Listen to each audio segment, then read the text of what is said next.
La población mundial se estima en 8.000 millones de personas aproximadamente, de los cuales, cifras promedio, 2.400 millones pertenecen al cristianismo, 1.400 al islam, 1.200 al hinduismo, más de 500 millones son budistas, casi 500 millones pertenecen a una gran variedad de religiones étnicas, más de 400 millones a religiones tradicionales chinas, 100 millones de personas a otras religiones.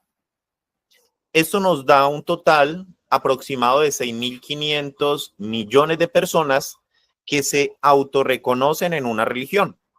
Pero por otro lado, tenemos 1.200 millones de personas, más de 1.000 millones de personas, no se identifican en una religión, pero aquí viene el dato clave, tampoco son ateos. Es decir, que creen en un ser. Es decir, que en su conciencia reconocen la existencia de un ser superior. Algunos le dicen, por ejemplo, creo en un espíritu superior, creo en una fuerza vital, en un ser sobrenatural, en un creador. Es decir, que si a los 6.500 millones de personas que se autorreconocen en una religión le sumamos los 1.200 millones que no se identifican en ninguna religión, pero que tampoco son ateos, pudiéramos concluir que hay aproximadamente 7.700 millones de creyentes, unos de religiones, confesiones, otros de creencia. Es decir, que pudiéramos llegar a la conclusión de que los creyentes somos mayoría a nivel global. Hay una figura retórica que es el sarcasmo. Es una figura retórica muy interesante, pero también muy peligrosa. Muy peligrosa es porque usted puede usar cualquier figura retórica y la mayoría de veces sale bien. Pero esta figura retórica del sarcasmo hay que usarla con pinzas. Y si se usa mal, puede salir mal. Somos mayoría, los creyentes a nivel global. ¿Cómo se explica la tendencia global? Hay una tendencia liderada por algunos científicos, intelectuales, académicos, que quieren marginar del ámbito político, del ámbito público, las religiones y las creencias. Esa tendencia se manifiesta, por ejemplo, en estigmatizar, en marginar, en discriminar al creyente de una religión, confesión o creencia. Le quiero poner un ejemplo de estigmatización. Considerar al creyente como una persona con pobreza intelectual. Se jactan que la evolución humana, algunos pocos personajes con poder e influencia, se jactan que la evolución humana o el desarrollo intelectual es contrario a la creencia, que los creyentes no deberíamos participar del relacionamiento público, como si fuera una dicotomía, creencia, religión con política, con lo público.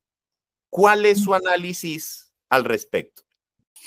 Okay, really interesting. Thank you. Oh gosh, I don't even know where to start. The reality is at least for me and what I've discovered in the work I've done, is that there are non-believers, agnostics, atheists, and actually I've worked with some atheists and agnostics who do interfaith work, which is really fascinating, humanists as well, who are incredibly good people. There are those people, as you mentioned, spiritual, who kind of identify, they're not quite sure. I think for me personally, as a Christian theologian, I have a lot of questions. And I'm very comfortable in my questions, not necessarily questioning the existence of God, the existence of Jesus, but perhaps maybe the existence of the religion as it is. And that for me is very healthy. I think it's important that we continue as we evolve as religious and theological human beings to ask questions and to wonder and to, expand and to learn and to grow. How does science play into religion? What does that look like? And so for me too, I'm also remind myself, especially because it's part of my work, we have non-believers, if you will, that might be dangerous. We have agnostics, atheists that might be dangerous. There are a lot of dangerous religious people in the world too. And I have encountered them everywhere. And right here in the United States, we have the rise of white Christian nationalism, which is based on racism, white rhetoric, and theological dogma that literally has nothing to do with the true message of Christianity. And these people are dangerous. And now we have one of them in the White House. And so there is fundamentalism and extremism and danger in every religion on the planet.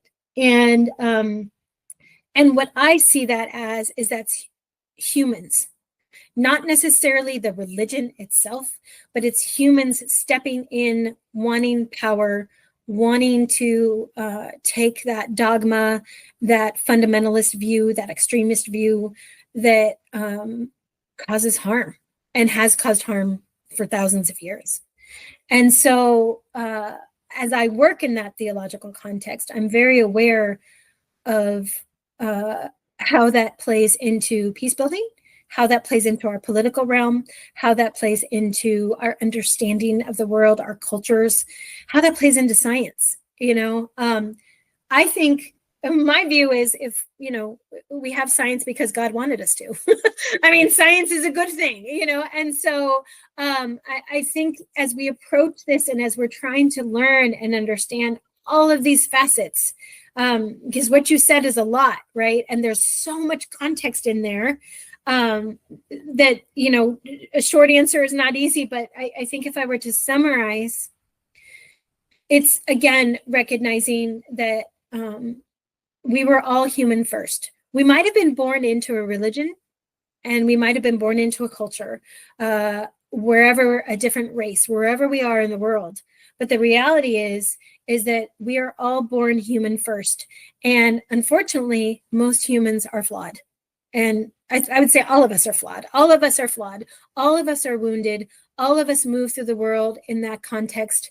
And depending on how we're raised and how we're able to assess that, our emotional intelligence, our upbringing, our culture, our religion, all of those things play into how we move through the world and